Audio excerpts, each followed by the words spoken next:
Hi, everyone. Thank you for joining us for another episode of STEM Girls Virtual. My name is Emily, and I'm here on behalf of Cincinnati Museum Center.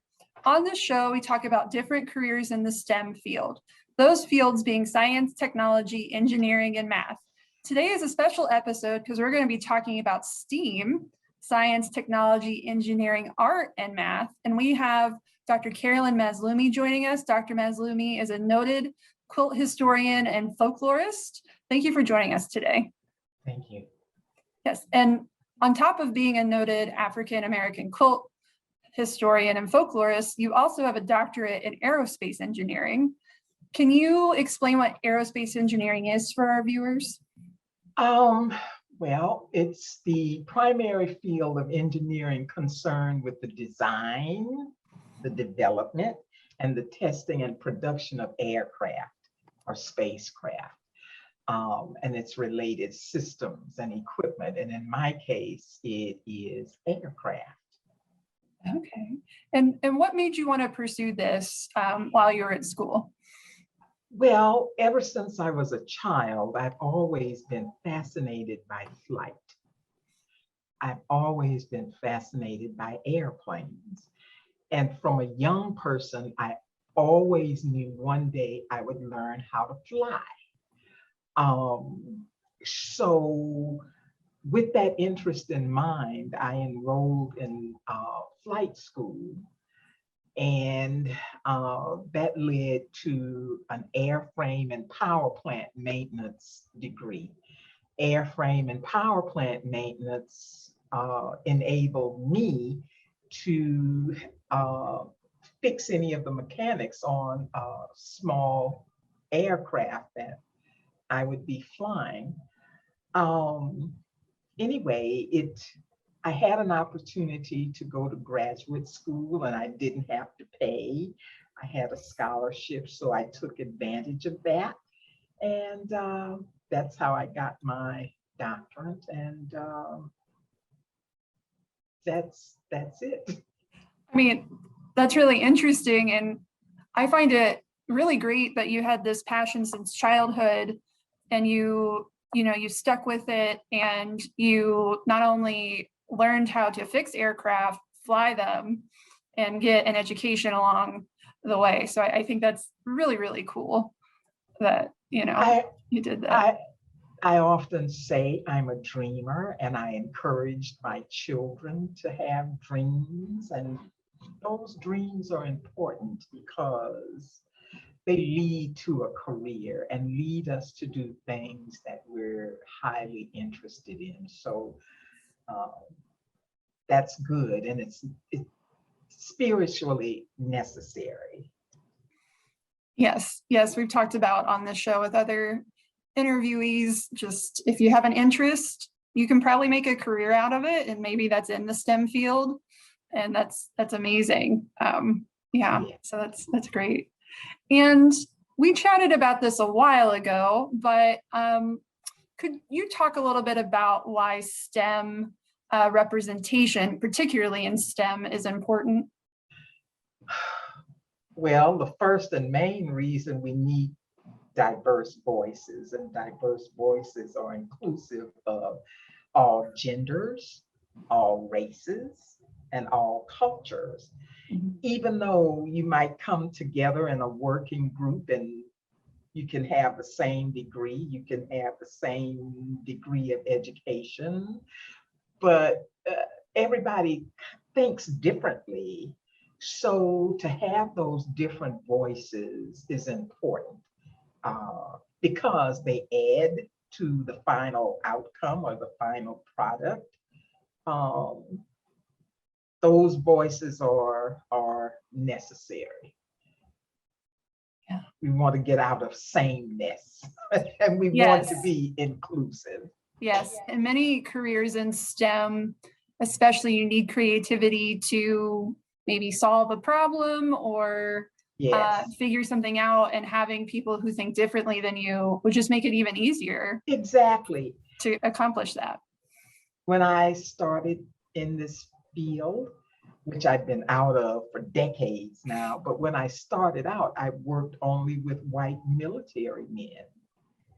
because it was the military men that had the training in different aspects of aircraft, and you didn't see so many women, but that has totally changed today. Totally. So, and Yes. that's a good thing. I like to see Yes. that. Yes, and there are more women of color getting engineering degrees. Could it be more? Yes, but it's picking up, and that's great. Yeah. Yeah, it is. And so we're talking about STEAM today. So some people might not think that there's this overlap with STEM and the arts, but there really is. And our focus today will be on quilting and STEAM. So could you talk a little bit about STEAM components in quilting? Well, there are many. And it depends. We have different types of quilts. Okay, Yes. we have traditional quilts and art quilts. And traditional quilts are made of two components. They can be geometric quilts or they can be applique quilts. And art quilts can be very contemporary and abstract or narrative. So when thinking about the creating of those quilts, first of all, you need analytical skills. You need to be able to do critical thinking, because even if you have a traditional piece like a geometric 9-patch piece that's just 9 blocks of fabric, well, you still have to incorporate math to figure out all the patches, all the squares that you need, all the triangles that you need, and then you have to make them come together in a square. All these different shapes have to come together in a square. So you need skills, you need math skills, you need design skills. That's most important. You can have an idea in your head. That's one thing, but to be able to put it on paper and draft it out and complete a pattern that you can use to make a finished product like a quilt, that's a whole nother learning technique. So you have design, you have critical thinking, you have math, and I find it inseparable. They're in sync. Art and science are in sync. Yes. They're not different. Now, and we're gonna talk about that a little bit too. So in past STEM Girls interviews, I have talked to other people who have work in the STEM field, and they said from a young age they obviously had many interests. Some of those interests might not maybe overlap to others, but really science and art are something that balance each other, complement each other. And again, I think quilting is an excellent way to show that. Can you speak a little bit about, not just following one interest, but trying to combine those passions and see how they can work together? Well, I came into quilting late in my life. Right now I'm 75. So I came into this in the latter half of my life.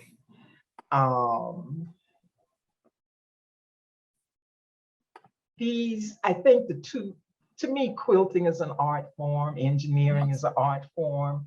And as I said earlier, I think they go hand in hand. I don't find any difference between them. I think they're quite complementary. We even have a female astronaut. I can't think of her name right now, but she quilts. So there's no difference in the art form. It's just what you have to do, what you like to do. Yes, that is really important. And again, if you can follow your passions and make a career out of it, not a job, but a career, you're very fortunate. And I have to say, I never thought that quilting would become a career. I started out as a hobby, and it just morphed into what it is right now. It is a career with many layered facets. It's not just the artwork, but it's the curation and the writing. So there are a lot of facets to what I'm doing now. That's wonderful. And that's a natural segue into my next question, because I did say earlier, you're a noted African-American quilt historian and folklorist. And from this hobby that you chose, can you, send us along to see how you became ultimately an expert in these fields? Well, expert, the term expert is in the eye of the beholder, okay? Okay. So I have to say, I've been doing this for 30 years, and I think the importance extended to it is offered by the venues that you work in, and the venues that want you to come and they want to see your work. And in my case, as an artist, that would be galleries and museums. So as you're doing this and from the start, and you're showing your work in exhibitions, and when it comes to a point where museums and galleries seek you out, they are the ones that apply importance to your work. We can, as hobbyists, initially create dozens or hundreds of quilts, okay? But if nobody sees them, no institution sees them where they can put an attachment to it, then we create an obscurity. No one's looking. But if you want it to be a profession and people take notice, institutions take notice, and collectors take notice, it makes a difference. Yeah, and we're going to talk more about quilting exhibits in just a little bit in this interview. I did want to ask a question about, there's this intersectionality between race, gender, and class, ultimately, when it comes to quilting. Why do those intersectionalities exist, do you think? Well, first of all, because quilting is woman's work. Okay, that's the first thing.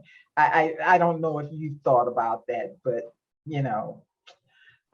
throughout art history, any kind of handcraft or working with the hands is regarded as women's work, and it's on the bottom of the totem pole when it comes to looking at fine art or any grand mediums that men may participate in, like sculpture or painting. Whatever women have done with their hands has been seen as mediocre and not important. Then when it comes to a different aspect of quilting where African Americans are involved, well, we have elements of racism. Initially, African Americans quilted to keep themselves warm. And these were utilitarian quilts. And not only women made quilts, but men, enslaved women and men made quilts, but it was primarily women. But there was no value attached, none whatsoever, to these quilts because they were utilitarian quilts and they were not seen as art. They weren't even seen or recognized as craft. They were just pieces of cloth sewn together to keep people warm. So that element of race, gender, and class, this is another thing too. The making of these quilts were relegated to poor people within the African American community because they had no money as enslaved people or as free Black folks. They had no money to buy store-bought blankets. So they were too poor, so they made their own. So all three of these layers, gender, race, class, they come together to sometimes lessen the importance of quilt making. Of late, that's changing because of the popularity of quilts as collectibles and as historic documents. So it's slowly changing. It is, and I love that you called them historic documents because that's exactly what they are. They are, yes, Yeah, most yeah. definitely. I love that. And so back in 1985, you founded the Women of Color Quilters Network. So can you tell us a little bit more about this organization and what they do? Well, the Women of Color Quilters Network is the largest organization of African American quilt makers in the country. And I started it back in 1985. And the objective then was to educate African Americans not only about the cultural significance of the quilts that they made, but the monetary value as well. Because it was at a time when quilt making had started to become popular, and you would see quilts in art galleries selling for. Hi everyone, this is Al. He wanted to join. It's okay. My cats have interrupted many STEM girls, and they get to stay in. They make them famous. So, hi, buddy. Come on. Anyway, sorry. People would see the quilts in galleries and selling for enormous prices. Mm-hmm. And I would wonder if those monies were coming down to the quilt maker. Mm-hmm. Were they being compensated fairly? And it turned out that they were not. So the network became a place to inform quilt makers about the significance of their work and the culture of the monetary value. So if they wanted to sell their quilts, they could sell them with knowledge of actually how much they were worth. So over the years, the objectives of the network grew to include preservation and presenting the work as well. And you mentioned this earlier, and you didn't touch on it a lot, but there are many different types of quilts. But in particular, can you tell us a little bit more about story quilts? Well, when we talk about story quilts, I'm talking about a narrative, descriptive visual, a quilt that tells a story. And these are the types of quilts that are currently at the Freedom Center. They're all narrative quilts that deal with some aspect of race in America, whether that be from a historical point, from stories back from slavery to the civil rights movement to what's happening in the country currently, some of the players, the people that are involved in current issues that deal with racism and police brutality. These are all visuals. And when I mention that quilts are like historic documents, these quilts, and we have people that study quilts in universities around the world, but decades from now, when scholars and sociologists look at these quilts, they get a glimpse into the history of our country during the time that that quilt was made. What was going on in the country? What was going on not only in the country, but in the maker's life, in her family's life, in the life of the city and state that she or he lived in. So when I talk about cultural documents, these quilts record history. And so many museums have quilts that are part of their permanent collections. So those stories are permanently saved within those collections forever. So that's important. History is important. Yes, yes. It's great that we have a show about STEM, but it's also important to remember that history is something where we also need to study and review very frequently. Yeah. And talking about the exhibit at the Freedom Center, it's open and it's called "We Are the Story. Let's Talk About Race," which you curated. So, and you've touched a little bit about this on the We Are the Stories initiative and goals. Is there anything else you'd like to say about the exhibit? Well, the exhibit offers a glimpse into African-American life, and it offers a glimpse into racism and its causes and effect. People ask me all the time why I use quilts to tell stories of social justice in America. And I say that most people are familiar with quilts. When we think about quilts, we think about hearth and home and warmth and security and love, because especially if someone has made a quilt for you, it's very time consuming and painstaking. So they had to care a lot about you to make that quilt. So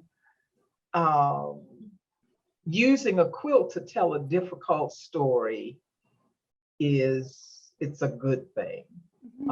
I say that the quilts are a soft place to land with these difficult subjects. So these quilts hopefully will provoke a conversation between people about matters they may not have really understood or may not have known before. So I think that's important. I'm an artist, and I feel that, well, the reason I create art is hopefully to get people to think about things that are tough in a different way. Yes, and ow, buddy. And yes, I think quilting, especially like you were saying, there's a lot of people have a personal connection to it. My great grandmother Josephine made me a patchwork quilt, and she has since passed, and we still have it. So she made that for me when I was a child. So it's really nice, and yeah, so it's very personal for a person to put that much time into something. Yes, for sure, for sure. Yes. And the exhibit at the Freedom Center, how long will it be there for our viewers to go and see? The exhibition opens July 2nd, and it will be up until September 26th. Okay, yeah, so plenty of time when this airs to go and see it. And Dr. Mazloomi, if we have any viewers who'd like to learn more about quilting and quilt history, could you share some resources with us? They can go to the site of the Women of Color Quilters Network, and that site is wcqn.org. There are extensive list of references that you can look at. And in addition, if you want to learn more about contemporary art quilts, you can go to Studio Arts Associates, and their website is saqa.org. Okay, awesome. And we'll include those websites and links to them in the event description, along with a link to the exhibit with the Freedom Center as well for anyone watching. Yes. That'll make it easier to find the information you're looking for. So Dr. Mazloomi, while we're chatting about African-American quilt making, are there any noted African-American quilt makers or historians you could tell us about? Well, since we're talking about STEM, I think of one quilter, Dr. Sean Kimber, who's a mathematician and also a quilt maker. And the majority of her quilts deal with social justice issues. And she has a website where all of her quilts are featured along with commentary by Dr. Kimber. So I think she's an important person within the STEM community that young women would particularly enjoy learning about. Okay, wonderful. Yes, we'll include Dr. Kimber's website in the event description. So Yes. that's really neat. And then my last question for you, Dr. Mazloomi, is what advice would you give to young women and girls who may be interested in pursuing a career in the STEM fields? Well, first of all, I have to say, find your passion. That's important. Find your passion. And once you find it, you have to prepare for it. So I think about myself as a young person. All the science courses I could take, I took. And I found joy in that. So take the science courses and, don't be afraid of them. Don't be afraid of them, but accept it as a challenge that you're going to learn lots from these courses and enjoy them. But do challenge yourself to take the science courses as well as find your passion and stick to it. Oh, definitely. Yes. And it's also good to find a mentor within the field to help you along the way. So, and there are lots of science clubs within schools that one can join, and that would be great. Yeah. Yeah. And there's a lot of, especially in higher ed, a lot of groups around science that work with specifically women in color, diversity. So there's a lot of those clubs popping up in schools. And that's a great way to have a peer network. Yes. As well. Yes. So awesome. Well, thank you so much for joining us today, Dr. Mazloomi. Thank you for having me. Yes. And thank you all for watching.